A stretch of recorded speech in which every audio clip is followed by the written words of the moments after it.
Departure by Alan Wake.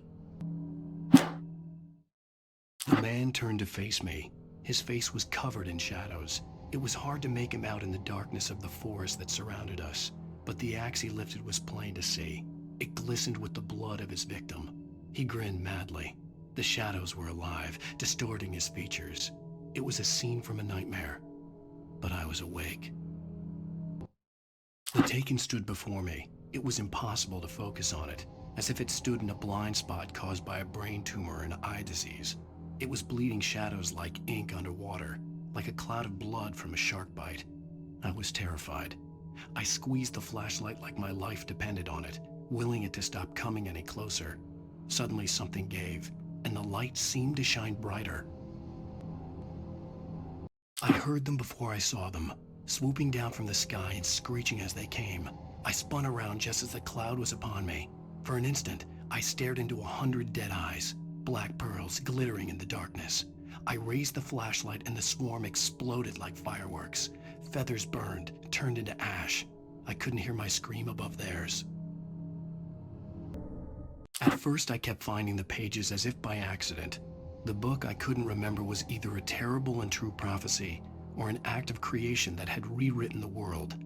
I began to hunt the pages feverishly, for they held the answer to the mystery.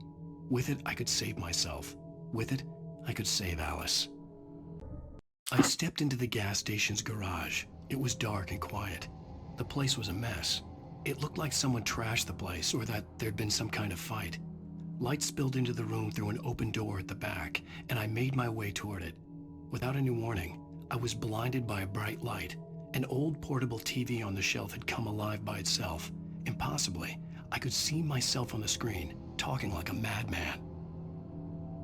Stucky spat on the garage floor and tried to shake the cobwebs from his head.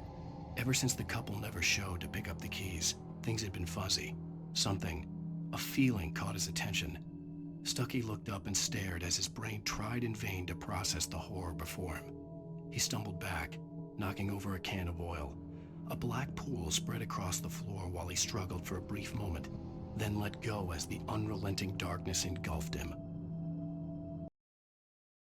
Rose knew she had been gushing, but right now she didn't care.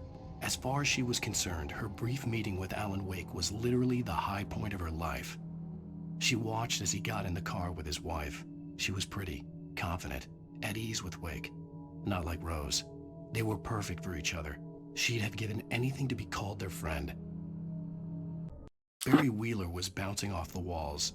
He jumped on a plane after his calls were ignored by both Al and Alice for several days. It could mean that they were both on a second honeymoon, but Barry didn't buy it. Al had been way too unstable for that, not sleeping, messed up. Barry had years of experience dealing with Alan Wake, and he couldn't ignore it. Something was wrong.